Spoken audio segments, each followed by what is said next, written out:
Hello everyone and welcome. Yes, my name is Arrowfire. Welcome to another episode of Look Out and Shout. And it's been a long time coming. Today we are finally reviewing fantastic model, Robot Paradise Fanstoys, FM-02 Margh, their version of a G1 Ultra Magnus.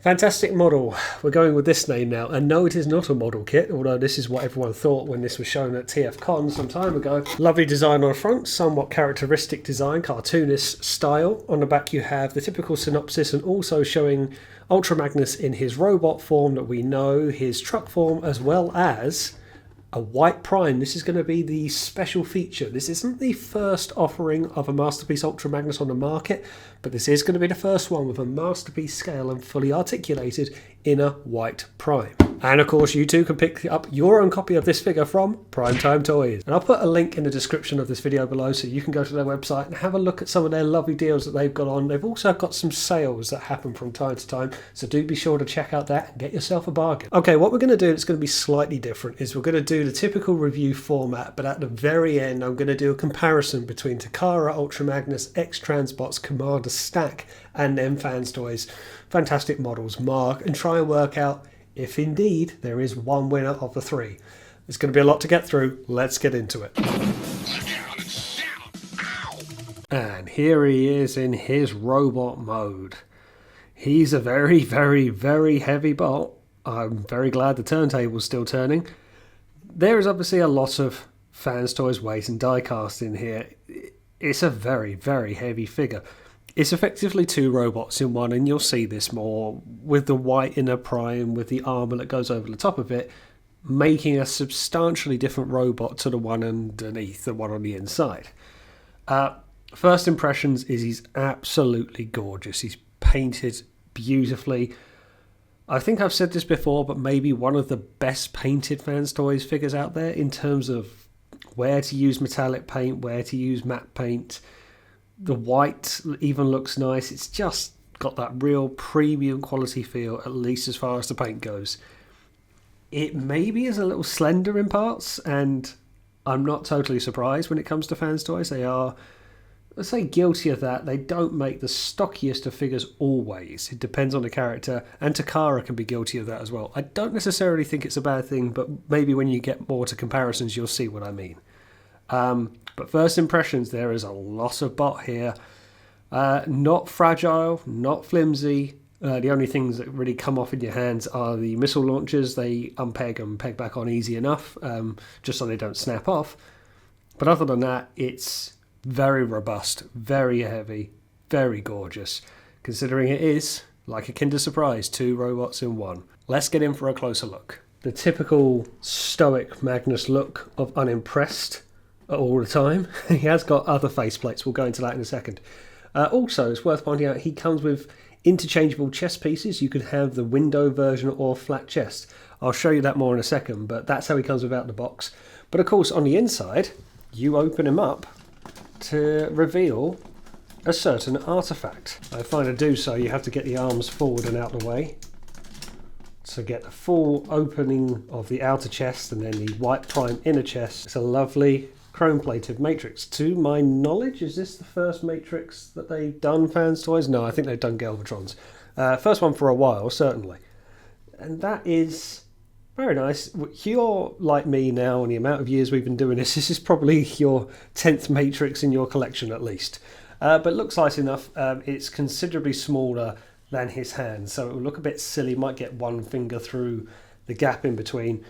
It's a little awkward to get it out. It more falls out because it's just on two pegs, but it's nice that they put in the interior feature, and I like that even though it's two robots, you can still get a matrix chest cavity in there. Very snug once it's in there. Doesn't light up or anything, no push button feature like that, but I do like that you can still access it with two robots on the inside, and this shows you a little bit the articulation there as well. I might as well show you part of the articulation while we're here. You can see there's this kind of double bicep bend, shoulder bend. This is to kind of avoid any kind of bending going on at all, but there is additionally this feature which I like because it enables you to get considerably more tilt motion. You can bend at the vent stack, or the shoulder stack anyway. It's nice enough. It does look a bit odd but I can see why they included it. Given the weight and how this comes apart for transformation, I think a butterfly joint would have been a bit much here. It wouldn't give them the full range of motion. So the fact you can have like multi-bendable parts on the shoulder is probably the best way they could have done it. I like it, and the joints feel sturdy enough. It doesn't apply too much pressure. Lovely ankle tilts. I'll show you some of the articulation whilst we're here. You kind of feel you have to move stuff out of the way because he's so large. But when you see some of the posability that's here, now this is quite interesting. And whilst it's an unusual pose for him to hold, you can imagine a figure of this weight, and if you've held it, you know what I mean, that those hip joints are holding a lot of it in place, and there's no drooping. If there is any drooping, it's at the arms, but that's just down to sheer weight rather than tolerances of it. But that is quite impressive. You can get some very good range of poses and some tremendous stances out of this figure. Just quickly show you on the hips. So as you can see, I had to move something out of the way. He has his inner white bot hip skirt, which I will say, because of the front hip, you can only move it so far, and that only gives you kind of that far range of movement forward, which is a shame. It is a shame. But I will say this, you don't have to do a lot to maintain a running pose.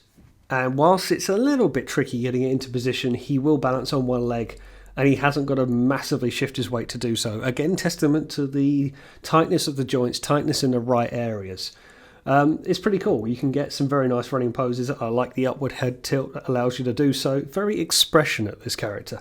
So yeah, again, testament to the amount of weight that's here, and it really holds it all together nicely. Just to carry on with articulation, he gets just a bit over 90-degree bend. I think there is things like Superman landings or superhero landings.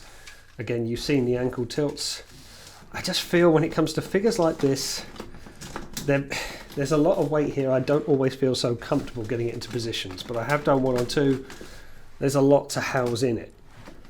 Waist rotation, well, this is where you get a bit funny. You have to pull up from the waist, hear that toothy click, and that is actually from the inner white bot, which I'm always a little bit nervous to do so, but as such, that gets you things like ab rotation, waist swivel, but it's on just one connection. Whilst it feels fine enough, I don't know, I feel I would have liked a Magic Square-esque double hinge there rather than one singular piece. You can just see it in the middle. It works fine, it adds for a bit more flexibility. It just takes a lot to lift it all up. Well, he's a big bot, he needs to look down, and now we can actually do so. When you line it all back up, you'll see there's two pegs at the back. You really do need to give it a push down. But as such, when it is down, it doesn't turn. So yeah, these are just some things you need to keep in mind. We went through some of the shoulder rotation, bicep rotation, or elbow bend, almost, well, well over 90 degrees. Almost a double hinge when it is effectively a double hinge. Individual finger movement, thumb movement as well. Fingers fan out, which is nice. And they don't feel too dainty, they don't feel like they're going to break. So in terms of accessories, he comes with his gun. And I don't know why it's blue. Why is it blue? Or lilac or purple? It's the same with the Takara version, it's the same with the X-Transbots version. But his gun was white in the cartoon. Why is it not white here? Even the fourth party version of the Takara one came with a black, or it was a white outer piece that you could put on as well as a black additional gun. I mean, I like the gun, it's fine, it's definitely his gun, just make it white to go with the cartoon. I think the Takara one came out purple first, and they kind of all stuck with it since, because I don't know why he's got a purple gun. Does it reflect Marvel Comics? I don't know. I don't see what it is. There's a couple of oddities in mostly Takara side for things like that don't quite make the absolute homage. But still, it's a bit of a longer posability for the handle of the gun. It comes down quite far, and he can only hold it on one side. So that only enables him to hold it into this hand, which, of course, as you imagine, has the groove in the palm of the hand. And as by now, you place it in there. It's a longer grip, but enables him to get all fingers round. And if you wanted, you can get the thumb to wrap round a bit. And there he is holding it. Again, the double bended on the upper forearm at the base of the shoulder, helping out with posability there. It's fine. It's not really any extra weight. It looks pretty good. And yeah, it's a very nice additional feature. It's not a die-cast piece, so it's really only accessory you would have him holding, and it's not going to sacrifice the figure too much. There is no additional weapon storage on the figure for this gun other than holding it in his hand, I don't think. Alt mode does have something though. Now I mentioned of course his other accessories that he comes with, which is the chest pieces, the glass windows for the cab. I don't know if you ever called it a cab, we know he's a white fronted one, but this gives the idea of this is his cab chest and they're the glass front windows. You can swap them out for a solid ones, and it's fairly easy to do. Open up from the base and they just plop right off. Very straightforward. And then you close them back up. It's very subtle, but I don't know which one I prefer. Do I prefer the slightly transparent top? You can just about see my finger behind it. Or the solid version. The solid version does look nice. It's more of the reflective red. Gives a much more cleaner look. I do really like how easy it is to peg them on and peg them off. You can see it's only 3 pegs. Very straightforward. But that's how he looks with them on. And of course other accessories he comes with are additional face plates, but he also comes with an additional head. And this is a lovely little feature, if I can show it to you. It's the Shattered Dreamwave head, where you've got the white inner prime on the underneath the Magnus armour, and it's a fable image that's existed now that it's Ultra Magnus telling his brother Optimus Prime to hold back whilst he's battered and he's taken the punishment. It's a very good image, one I have recreated using it. And I'll show you how to get it on, but I'm very pleased to say it is quite painless to do so. And unfortunately, all you do is just push the back of the head off, and that leaves this part to just go straight on, nicely and snugly, no screws to undo, and there you go. It's a very detailed image. I love the grimacing face on the go.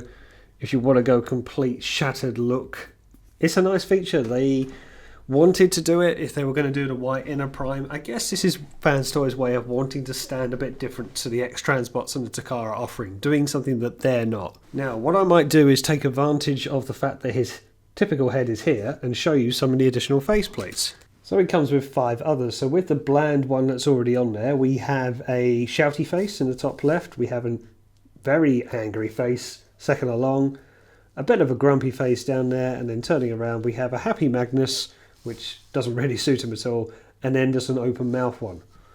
So to get those on, fairly easy. You get the head and you pull it forward.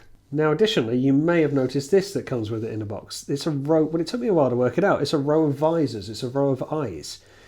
Whilst the face has the visor and the eyes attached, you can plug it off and put others on, and they're to go on all of these. Why they didn't just leave it so the eyes just stay on and you just unplug the white face, I don't know. So if you want to put on an additional face, you first get it off. Let's make him very, very angry. Now you have to take my word for this, but on the back of each face there is a number. And here I've got the number 5. On the back of each eye there is a 5 as well. So it's going to be separate eyepieces for separate faces, which I guess will give a more definite click in. I mean, it does. It does clip in a bit more. I tried one of the other ones. It doesn't. I find that's odd, though. Why would you have only certain eyes that would only fit certain faces and all the eyes are the same? Wouldn't you just keep the eyes as a fixed feature and then have the interchangeable mouthpieces? It seems unnecessary. But there you go. There's very, very angry Magnus, which you'll notice is a bit of a before and after of the Dreamwave pose. And there he is showing he can't deal with you right now. I think the multiple mouthpieces and eyepieces is an odd choice. I think that could have just been simplified. Okay, this could be busy here. On to some comparisons. Here he is alongside Takara's Target Master Hot Rodimus. This is an older piece, and I think it's very easy to store Magnus alongside Hot Rod, but I feel, as I've said before, this is an outdated scale now, and he really does dwarf him, and Fanstoys go for that. When it comes to standard MP figures, that's sort of a high 9-inch anyway, and this guy is just not in keeping. It's not a Fanstoys figure anyway, but that is quite a night and day difference. Maybe Hot Rod wasn't big, and obviously Rodimus was bigger, but even so, that still seems a bit too off for me. I haven't got their Hoodlum, maybe is a shade bigger still, but I've said before, I'll say it again, I think the Carbot scale is outdated now, and whilst it would make sense to store these two side by side, it would dwarf him significantly. But keeping with Fanstoys, here he is alongside Coot, the Fanstoys version of Cup. Possibly right, but again, it does make this Magnus look very tall by comparison. Is he that much taller? Possibly is. I can't imagine Cup being that much taller still, but when you look at it, yeah, this guy really does dwarf him. But Magnus was large. I mean, I've said before, there's only one character that would really dwarf Magnus of a bot-to-bot scale, and I'll say that's Grimlock. And that's only Grimlock slightly shading him as well. But that's how they look nevertheless. And speaking of, let's get the comparison. Here he is alongside the Geiger Power Superior, the very, very big Masterpiece scale Grimlock. I still say that Grimlock should be bigger than anyone else. People will say that Magnus is the same size as Grimlock. I get that, but for me, Grimlock was always very top-heavy, particularly around the shoulders, and I would want Grimlock to just clear Magnus, and this more or less works, but I accept that this Grimlock is very much on a very big end scale. These are big, big bots. I'm amazed I got them in a light box. But that's how they look together. Quick comparison for big bots. Here is alongside MMC's version of Hotspot for their all-in-one combiner. Not really the right comparison. Hotspot was big. I do not think he was Magnus big, but again, I think this just shows you how large this figure is. I just wanted to show you again another large bot alongside. And alongside his brother, Takara MP44 Optimus Prime. This scale works for me. This is right. Maybe when you look at Marvel, Magnus was much more slender and in keeping with an Optimus build, even with this armour on. But I feel from the cartoon, that works. He's stockier overall, but not completely dwarfing. Prime was never small. Prime was certainly a larger bot, so Magnus didn't need to absolutely dwarf him. I feel that's as in keeping as much as Magnus keeps in with Grimlock being bigger still. I think that's right. It's nice putting these two together, really getting that toon accuracy on the go. And then we have them alongside Fanstoys FT16 Sovereign. An older bot, but it's nice to see these two get together. I think that is right. Again, I think that scale is pretty spot on. The two city commanders, the two new leaders, as they were portrayed to be. I think that is pretty cool. We'll see how the 2.0 of this scales up to Magnus, but I think for the here and now, that works pretty well. All right, we'll do Magnus comparisons. Here he is alongside X-Transbot's Commander Stack, which if you've been watching my social medias, you will possibly know this hasn't been in my collection that long. I wanted to get this guy in time for the review of this guy. I think this really is going to depend on how you want your Magnus to look, and I'm going to do very much a separate outro to this video talking about which Magnus of the three offerings in the Masterpiece scale is the best one, at least to your taste. But that's how they look together. Very much a different aesthetic going on. This goes for, much like the name suggests, Commander Stack. He is Stack. I know that's not why they called it Stack, but you get what I mean. He's bigger, he's wider from chest to shoulders. This is where Fanstoys go narrow on the shoulder stacks to the shoulders themselves and the forearm. There's a slenderness in parts, but not so much around the legs. This has a much bigger vibe. It is pretty cool looking at these two together. You almost keep looking at them, looking for other contrasts. They somehow complement each other by being so different at the same time. Here he is alongside the chunkiest of the chunk. Here is MP22, Takara's MP22, Ultra Magnus. Now, yeah, we're going back away with MP22. These two couldn't look more different in many ways, but I have a real soft spot for this figure. I've had it in my collection for a long, long time. A lot of people said when it first came out that it was too big for existing masterpieces. I always felt it was okay because Magnus was big. But yes, he is a very wide boy. He is all the stock, he's all the chunk. But I don't know. I think this is going to be, and again, I'll do a bit of a separate Magnus comparison at the end, how you want your Magnus to look. This is very much a slender one. I do really get Marvel vibes off this for its narrower top section, particularly when you put it alongside this. It's nice to see the upgrade though. It's nice to see the advancements of time. I mean, this is something like, 2017, maybe even 2015. I got this in 2018, I'm sure. So it's been a few years now. We are rapidly moving on, so you're seeing the advancements, but I don't know. It depends what you want your Magnus to look like. Oh, good lord, it's murder getting them all together, but here's all three of them together. Again, I'll do a bit of a separate comparison, but just so you can see side by side. Interesting, the height difference that the Fanstoys or Fantastic model is almost the same as X-Transbots, and still the Takara one is bigger, really towers over them in height and width. Right, so let's get him into his white inner prime first. I'll take off the armour and then we'll go into full transformation from there. And there he is in white prime mode. It's a bit too involved to get to that stage. It should be... Okay, it shouldn't be as difficult as you think. I understand it's not going to be the G1 toy easy in as much as the arms are going to fold out.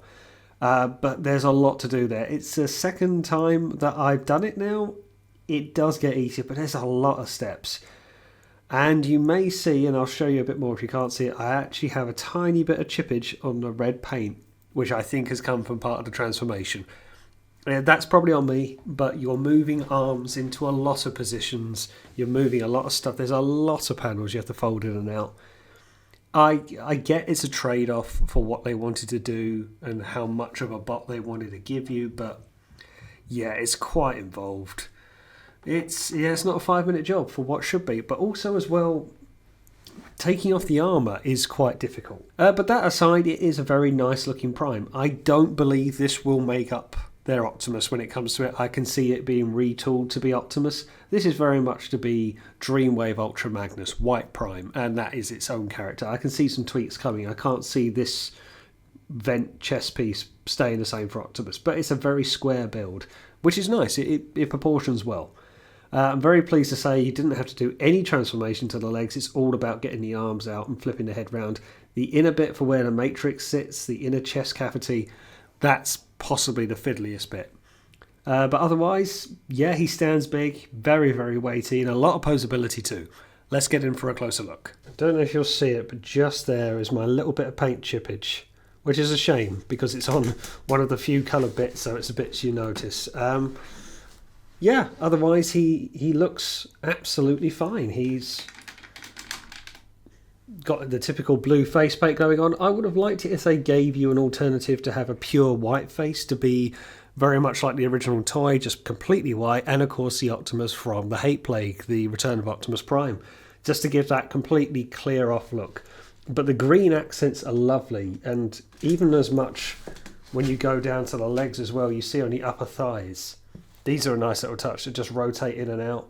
The accents can make all the difference to an otherwise very basic colour. One thing I will say is you do notice a bit of weight distribution issues in this mode because he hasn't got such a stocky legs on the go. It doesn't take much to unsteady him, and you're constantly shifting the thighs, and not so much the thighs, the ankles and the toe tilt. It will be okay, but you're coming away from those big stocky feet from the Magnus mode that you really do notice it. Now, talking about his big stocky feet, there is all these pieces that he comes with, and I get what they wanted to do. It's not fun though, I don't think, taking it all apart. You do feel like this, his big diaper for instance, it's cascading down and it folds in and out well, but you can see how it would make his otherwise big diaper, how it goes around his crutch, and that's going to make his very much midsection, but you have to fan it all out to get it all out, and you end up sliding it out of that waist articulation, and I worry as you slide it out the midsection as well as that back part coming off the top, it's just encouraging paint chipping because it's all die cast and it's scraping against stuff. It's not a clean separation, it's not a click, it just sits. So there is some pegs it plugs into, but yeah, I like the feature, don't get me wrong, but I get worried when I do it. It's not something I'm going to do very often. I don't want to encourage more paint chipping. The feet are much easier, but again, you can see what I mean. They've got the big, big, stompy feet. The balance isn't a problem whatsoever, but this guy, you do notice it more because he's quite die-cast in his own right. I will say getting the hardest part about this is getting the hands out, this kind of folding back section. Also, my wrist is very floppy on this hand for some reason. That's a shame. But getting this out, you end up having to move down this under section. That's so difficult to do so. And I'll have to do it again in a minute to show you his weapon. But otherwise, it all is the same feature as before. The chest can open to show the matrix. There it is, looking nice and all chromy on the inside. Possibly a little easier to access. Don't be at all surprised if it doesn't fully close up because it's pushing from within as well. But this is where you get maybe a bit more accessibility of the figure, and that very much the posability there. You can get a lot out of this figure. Stiffness on the elbows. It's the same articulation but less getting in its way. So this time, of course, you get a good 90-degree out there at the leg. And a very nice bend at the knee. Ankle tilt, a bit limited by comparison. but it does enable some nice poses. As you can see, getting a very nice superhero landing on the go, but that's more about the head articulation up and the waist rotation than anything else at the legs. But it's quite cool to see what he can do when he's freed up from the outer shell. Now I will just show you, no, he can't hold the gun in terms of it won't peg in, but he can just kind of grip it. Yeah, that's probably okay. It's meant for the big Magnus mode. It would have been good if it had the same kind of grooves. He does have grooves on the palm of his hand, but they're too big for that gun. I don't know, does that mean that this is going to be Optimus Prime and the grooves are for a gun that's going to come with him? But that's as much as he can do when he's in this mode anyway. It does look a bit too big for him. Now in terms of other accessories, he comes with this very nice blue Energon axe. Nice and translucent, very cool, in very much that blue ice cool kind of vibe. And that goes on, plugs on, to the arm when it's flipped around, or the hand when it's flipped around. So let's do that lovely thing again. Okay, my advice to you on this is, and it may say this on the instructions as well, but one thing I've just tried is open up the top of the hand and push down from the top to get through with a part separator to get that hinge out. Otherwise it's just a nightmare. And there he is holding the axe. Very cool, very in keeping with the rest of the figure. It is a little bit of a shallow connection, so don't be surprised if it comes off. If you are going to store him like this, and you may do depending how many Magni you have in your collection, that does look nice, and he could be in some very nice poses with the axe swinging in the air. I've got him resting at the back there because he just keeps wanting to fall over. But onto some comparisons. Bit of a different comparison, but here he is alongside Fanstoys Tesla 2.0, their Preceptor. That's probably right. He's standing as Prime would stand, so that is probably right. But again, two similar companies, they are going to be in keeping. And here he is standing brother to brother with Optimus Prime. I put a photo up of this on Instagram recently. They do look good together, but again, you do see the differences. Again, I do not feel this will be a carbon copy when they do Optimus. I think changes will be made. I don't know what it is, but just looking at that, trying to imagine this in that paint scheme, I can't see that being their finished Optimus in terms of build. I do like the build, but I think changes will be made just to go for that real Hypertoon accuracy that Fanstoys go in for. But that's how they look. Pretty much the same height, pretty much the same across the board. Just Takara like to go for a little bit slender in some sections, and this guy is very square, particularly in the shoulders, the forearm, and really the rest of him. Very blocky all around. Okay, I've heard this isn't fun, but let's get him transformed into his alt mode, shall we? And here he is in his alt mode. Yep, believe the hype. It's not a fun transformation. It possibly took me, I'm happy to admit, somewhere between 2.5 hours. Just finding my feet with it, following transformation videos. Yeah. It's not to say it's a bad transformation. Let me talk to you as to how it's been approached. Because as we saw, you have the white cab here and you have the rest of the trailer back here. That's all well and good, and you have to treat it as two separate transformations. Other reviews have said this. It feels like two robots, particularly when you look at the two inner box. That makes sense. The cab it's very large, it's very heavy. All the die cast is there. Obviously, this is a solid piece and the trailer is hollow, but it's just a lot. It's a lot of engineering involved, and I'm denied about saying this term. It is over-engineered. What I'll do to try and show you, I mean, you won't get the gauge of it. This is all die cast. This is a solid and very thick, very deep, very heavy truck. All of the weight is here, and it's very well built. All of it's very well built. But to get Optimus, White Magnus, into this cube, and it is a glorified cube on wheels and a bit of a longer bit, there's too much going on here. That's hard work. This is where Fanstoys decided to go down this route with the white inner bot, and that had to be engineered in, and that made this part so much harder. All I could keep thinking about when I was transforming all of this is Takara was more fun and it was easier. Fanstoys went down this route of having this white inner Prime, and that's where you spend most of your time transforming it. I was actually able to do all of this without the instructions because there's only so many pieces, it can only go so many ways. And I will say, between X-Transbots and Takara and Fanstoys as well, you see similarities. But one thing I will show you straight away, before we go in for a closer look and all the rest of it, is a big drawback for this bots, this alt mode, this feature. Where it is a separate trailer, it looks good, it's attached well, it rolls nicely. That's your turning circle. And I think other people have said theirs catches. Mine does not go anything more than that, and that's not more than a degree or two of movement. If you start doing that, look, you're dragging the trailer. To my best understanding, that's about as much of a turn as I can get.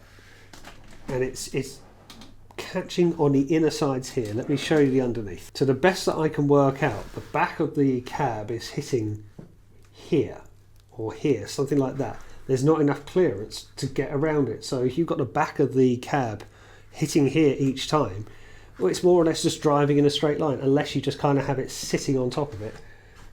That's the only way you get that full arch turn. I mean, it looks the piece, and these rockets do like to keep falling off. That's an annoyance. It really does look the piece, but that's a big flaw. I think if you're going to make a truck, it's got to turn. If you're making Motormaster, Prime, Rodimus, or maybe you're not Rodimus, but anything that has a truck mode to it, even the missing Link toys, the G1 toys, they've got to swivel as much as they can. I don't know, 180 degrees into 90 left, 90 right. The fact that this doesn't, and with all the engineering that's in this figure, that is a big mark down for me. That's a basic thing. And Fanstoys are known for missing some of the more basic things such as waist swivels for robot modes and the like, but for a truck, man, that shouldn't be hard to do. So putting the trailer aside for a moment, let's have a look at the vehicle itself. Very stocky. I will say it does look, and I don't know if it will come across on camera, it's very kind of narrow and elongated. If you look at it straight on, it's very kind of thin inward, and certainly deeper here. And that's just one thing that I can't lose sight of. I guess it's not got that rectangular of MP10 that you kind of, or rather the square of MP10 I should say, that was very symmetrical all the way around, and this has a more elongatedness to it. Not that it's a bad thing. Yeah, it's well built. It is well built, but it's a lot involved just to get to this, just to make a cab, and I just feel it needed to be simpler, and it doesn't give me too much hope for what their Optimus is going to be like. Again, I do feel they will make changes. This isn't just going to be a straight copy when they get to Optimus. But once everything's in place, no quality control issues. Even with that very minor paint scrapage on the robot mode, I've had no issues here. I do really like that kind of misted blue on the windscreens. I love these little green accents at the top. Breaks up an otherwise very solid colouring. I just don't think it needed to be that complicated, and yeah, it makes me crawl out for the Takara one, certainly doing that transformation. Otherwise, looking at the trailer, it's fine, although, I mean, it is a trailer. I do think these rockets are very loosely applied. The back comes down well enough. I think I've done everything right. I'm sure there's going to be a panel or two that I've missed. It's pretty origami-like. You're ending up folding things in and out of the way. Where I feel this comes into its biggest problem, and I'll get this back into its fully combined mode, I think people have said this on other reviews as well, when you try and put in Masterpiece figures, yeah, they don't go. They do sit on the inside, and maybe if I get a narrower one, maybe it'll be a bit more kind to it. Smokescreen, no, smokescreen won't go. If you can see, this kind of joining piece in the middle stops him. If you want to then stock him up to be the full Magnus military trailer, can just kind of slot them in, but that feels like a bit of again a misstep. What's the point of having loading doors if you can't put anything into it? It's a bit like Motormaster. If you have it coming all the way down with a view that vehicles can go inside but there's nowhere for them to go, then that just looks, you're making yourself look silly. I'm not saying that I hate this, I don't, but I feel there's a couple of features that they needed to get right, and in many ways Magnus's truck mode is not the most challenging. There's not too much to do. It's largely a shell. It's very much a skeletal frame. And given the size of Magnus, and with what Takara have done before, with lesser technology available being so much older, it should have worked. It should be a bit of a piece of cake compared to some other ones out there. One thing I noticed when I was watching Bobby Skullface's review, he said the line of, they've engineered the fun out of it. And I can agree with that. Again, I'm harking back to the Takara one for Ultra Magnus MP-22. That is a fun transformation. I've said that many times. This just feels, whilst it's solid and it sounds like I'm hating on it, this is a nice piece, but it's so involved going from the robot mode to this. I can't see me doing it too many times, whereas the Takara one, I can flip that back and forward quite happily because it's an enjoyable transformation. In addition to that, this has got some beautiful chrome wheels on the go. It's got just lovely paint head to toe. The stockiness, the reflectiveness of the colours also do shine through. The white, maybe not the most pearlescent, is still a very attractive colour. There is nice features of this and it makes you want to look at it. Certainly not the best transformation. It's definitely pretty to look at. Okay, I've had to come this far back to get it all in, but onto some comparisons. Here he is alongside Fans Hobby Lightning Eagle, their version of a Thunderclash. Different companies, completely different builds. Certainly when you handle it, this is bigger in a sense, but it's very much hollow, so this is solid by comparison. But it's nice to see the alternatives. This does move, but it's stiffer, but there is the ability to do so. You can get that kind of full bend. They both suffer with a kind of loose guns or cannons. That is annoying. Like, it doesn't take much. Like, particularly on Magnus, it takes absolutely nothing to fling those side rockets off, which is an annoyance. But that's how they look together. I do like Thunderclash in this mode, though. He's got that hot pink visor on the go. It's nice if you've got a bit of a convoy in your collection. Speaking of convoys, here he is alongside the one that I use for Optimus Prime is the original offering from Magic Square, Light of Freedom, I believe it was, the Masterpiece scale one, with the MP10 trailer and cel-shaded stickers on there. This is one I use for Prime in Alt mode. It's not the MP44. I have that for Robot mode. Fine, they look really good together. I don't get the impression that this was made to scale with too much of an Optimus Prime in Alt mode. Maybe in terms of trailer length, they are bang on the same size. You won't necessarily see that, but the start of the trailer is in line with his shoulder stacks, and the back and the end of the trailer is much the same as well. But yeah, they look pretty good together if you want to have two of them riding in convoy. It depends which Prime you have, but I think you'll scale with most Primes pretty well. Now possibly a comparison we don't see too much of. Here he is alongside Takara's Masterpiece Rodimus Prime. These two obviously shared quite a lot of time together, particularly in these modes.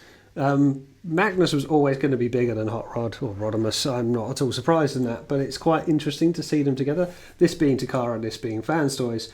If ever they decided to tackle Rodimus Prime after going through something like this, God knows what they're going to do. Are they going to have an inner Hot Rod? Yeah, I wonder if they're going to get some ideas of it. But yeah, they look pretty cool.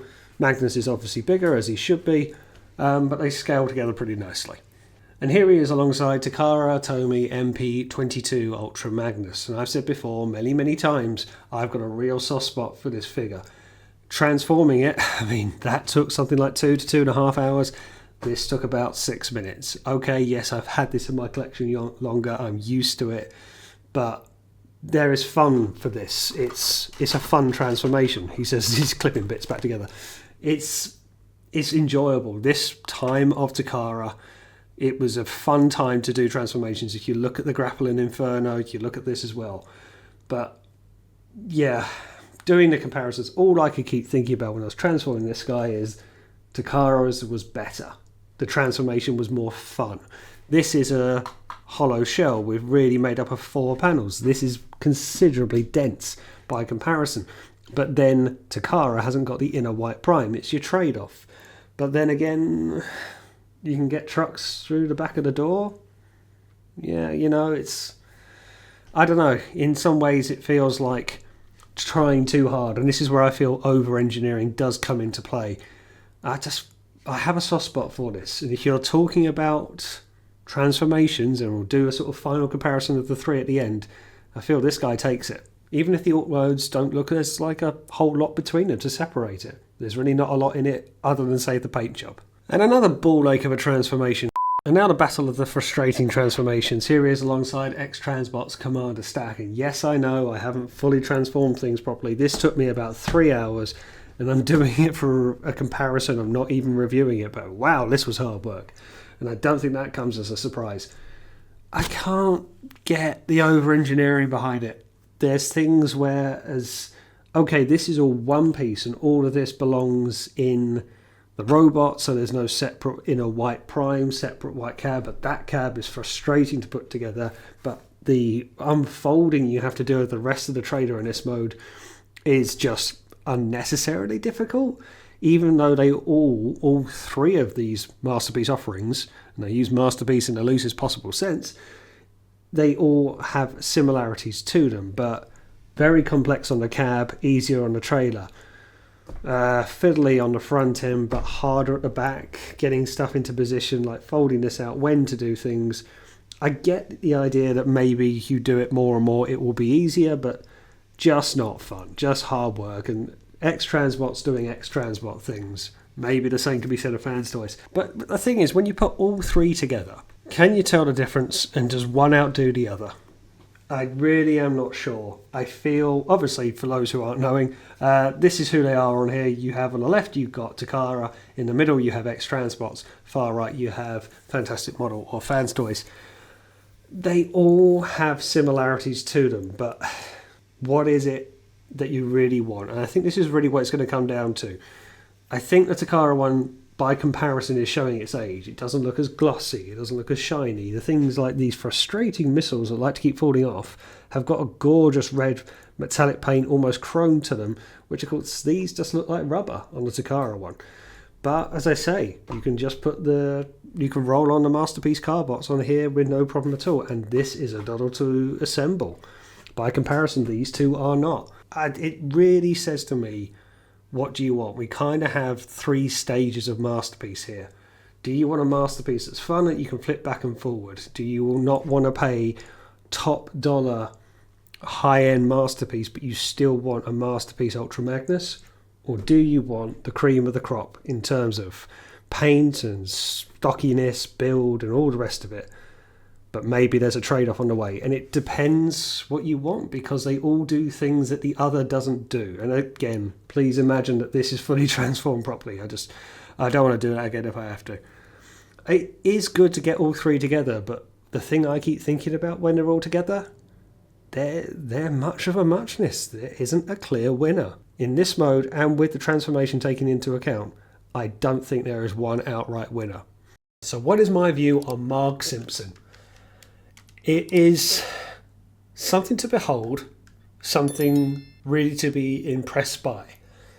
But it's got its problems.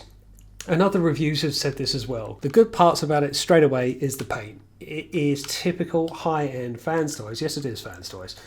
Quality, it is gorgeous. It's so nice to look at. The light bounces off it. It's a nice colour scheme to be reflective as well. Very vibrant. Everywhere you look, it's just gorgeous. The build as well is very heavy, very, very stocky.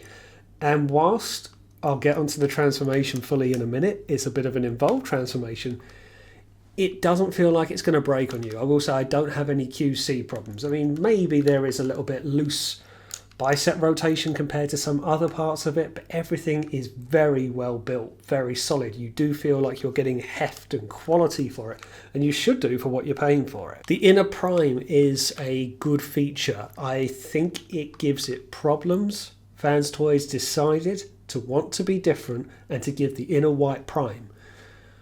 Did it need it?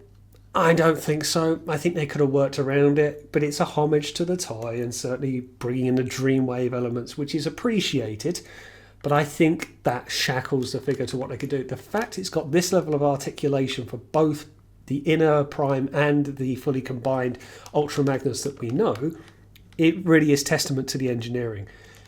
Is it over-engineered?